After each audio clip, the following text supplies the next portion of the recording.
साध संगत जी बड़े प्यार से कहना, धन निरंकार जी। सतगुरु माता सुदीक्षा शबिंदर हरदेव जी महाराज की जय।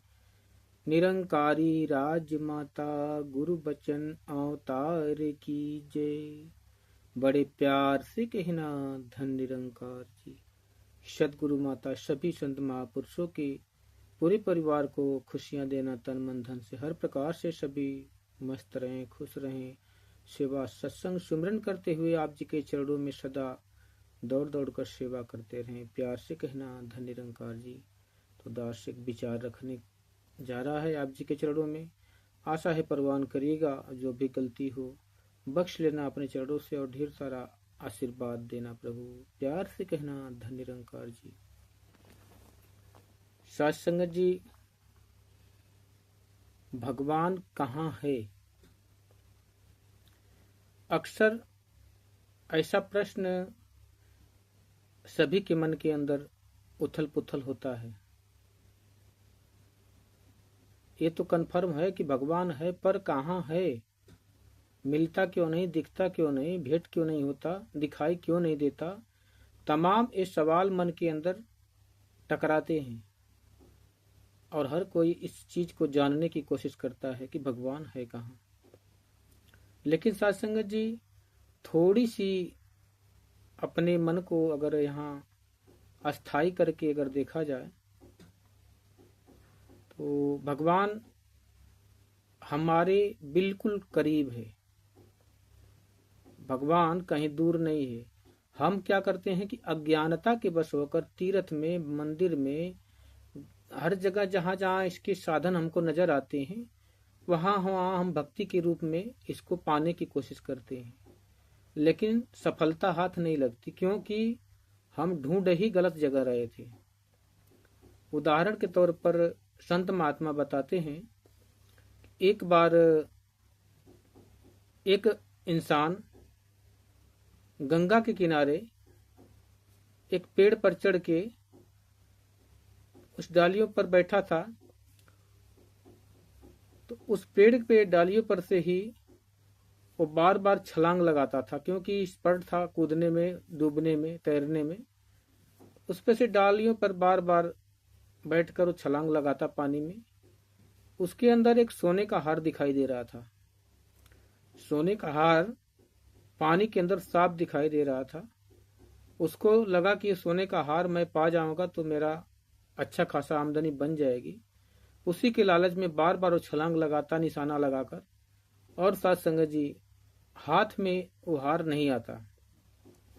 ऐसा लालच भी उसको बहुत ज्यादा था कि कीमती हार है, अच्छा पैसा बनेगा, उसको छोड़ भी नहीं पाता था।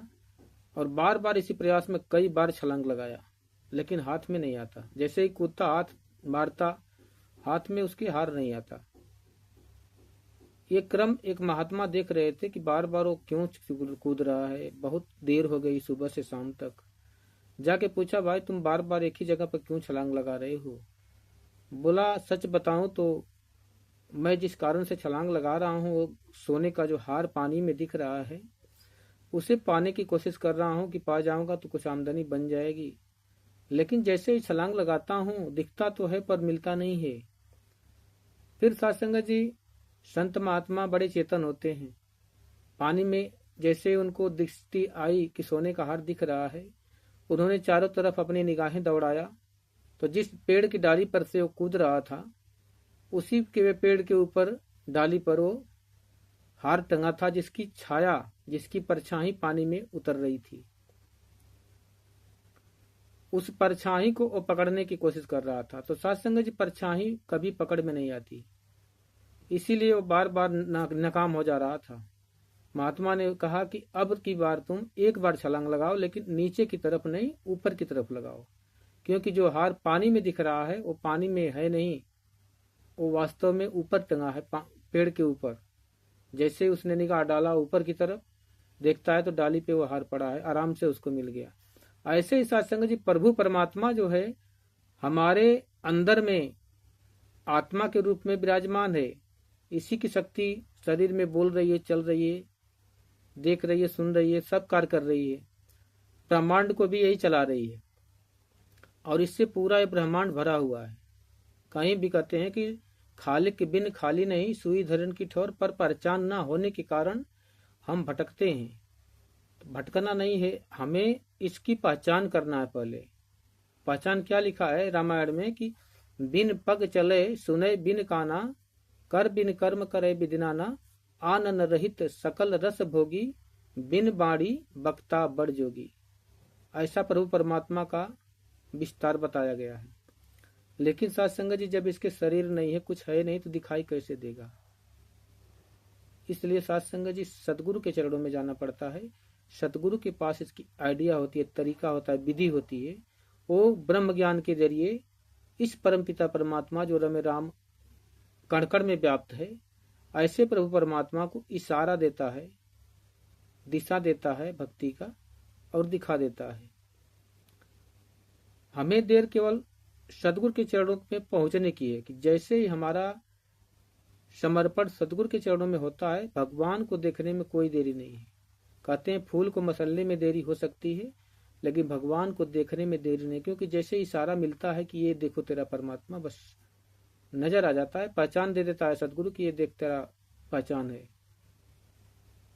और रामायण में साफ साफ लिखा भी है कि बिन पहचान के वस्तु नहीं मिलती, कि जाने बिन न होई प्रतीति, बिन प्रतीति होई नहीं प्रीति, प्रीति बिना नहीं भक्ति दृढ़ाई, जो खगेश जल की चिक जाई। जब परमात्मा को हम पहचान नहीं पाएंगे, देख नहीं पाएंगे, तो हमारे अंदर वो मजबूती विश्वास की बन नहीं पाएगी, बार बार टूटेंगे, बार बार बिखरेंगे और भक्ति का नाम पर थक जाएंगे। ये माया का संसार है, इसमें बहुत सारी माया ठगनी के रूप में हर मोड़ पे बैठी है। इसलिए हमेशा सतगुरु का सहारा लेकर इस ब्रह्म ज्ञान के जरिए इस परम पिता परमात्मा की जानकारी पहचान कर लेना है। फिर परमात्मा हमारे अंग संग विराजमान दिखाई देने लगेगा।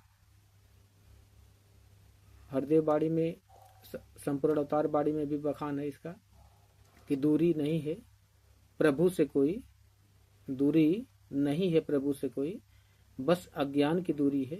दूर बनाती प्रभु से तुझको तेरी ही मगरूरी है। कैसे दूर हो सकता है, कैसे दूर हो सकता है जो हाजिर नाजिर रहता है, अंधियारे में भटक रहा है, दूर इसे जो कहता है। और ज्ञान की जिनको नजर मिली, वो देखो इसको अंग संग में। जिसने भी ज्ञान से दृष्टि से देखा, उसको अंग संग दिखाई दिया, अपने अंदर दिखाई दिया, बाहर दिखाई दिया। ज्ञान की जिनको नजर मिली, वो देखे इसको अंग संग में, इसमें खोकर इसका होकर रंग जाता इसके रंग में।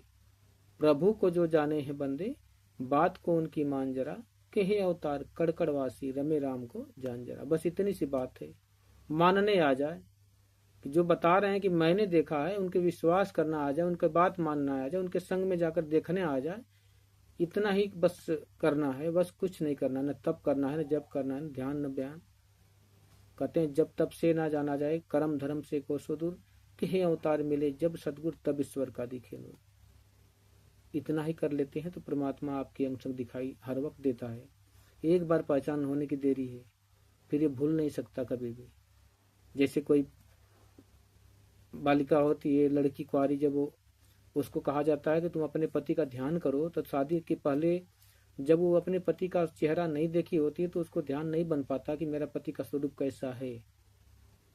अगर खाली नाम बता दिया जाए तो उसको ध्यान नहीं आएगा, लेकिन एक बार अगर उसे फोटो दिखा दिया जाए कि ये तुम्हारा पति है, इसी से शादी होने वाली है, तो फिर ध्यान बंद करने में उसको आसानी हो जाती है। इसी प्रकार हम अज्ञानता में नाम तो ले लेते हैं, राम कृष्ण भगवान जो भी हमारे पसंद है, और इनका असली स्वरूप हमको पता नहीं है। मानव के द्वारा आकृति बनाई है, उसमें हम संलिग्न रहते हैं, लेकिन जो अस्तित्व है इसका, सत्य है, सनातन है, उस चीज को जान नहीं पाते, इसलिए भटकते रहते हैं। तो इस चीज को जानना है कि तत्व से इसे जान लेना है।